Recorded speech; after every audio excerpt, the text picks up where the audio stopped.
Thira here has some issues in terms of authority, which we've gone over and addressed by adding some structure into her life. Now we're on to the stage of fixing her for particular problems. One of her problems is being very reactive when she hears the doorbell ring. I just wanted to have it before. So we have one of the family's children outside to be our doorbell ringer. When I kneel down, she should wait 1 second and then ring the doorbell. Now I'm going to apply a concept called counterconditioning. What counterconditioning is exposing the subject, in this case Thira, to the stimulus, which is the doorbell, under a controlled scenario where we provide a positive reinforcer while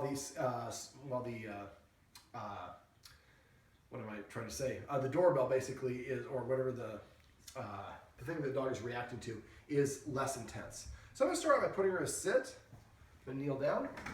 Oh, you just missed your mark. Hey, Neil. Go ahead, ring it. Ring it. Ring it.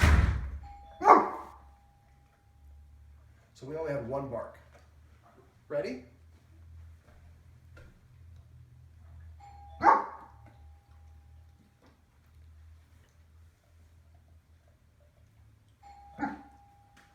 Only a whimper. Now, I said I was going to get up and down, but I'm old and my knees aren't that great, so let's do this again.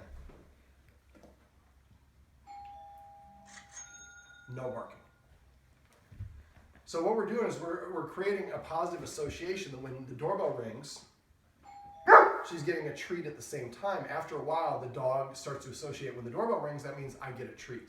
Now, the first time she barked and went barking and barking and barking, now she's stopped and she's only barking the one time. Now, what I would recommend we do, when we do counter conditioning, we want to make sure the dog is in a calm state of mind. We don't want to do it when she's overexcited. So if there's a lot of stuff going on the street, a football game's on, where I have a lot of people over, that's not a good time to do it. We want to start out when it's nice and calm. And all we want to do is basically, I would grab like maybe 5 or 6 treats, have, you can come back in. Yeah, there we go, good job.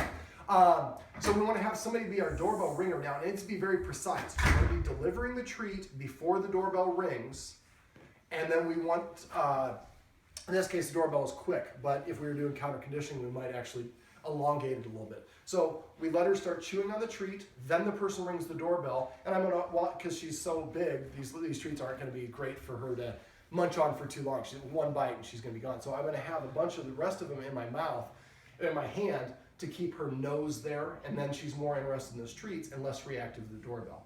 So basically, this is how we can use counter conditioning to help the dog stop thinking, I need to alert everyone that somebody's here. Instead, I look at it, doorbell rings, I get a tip.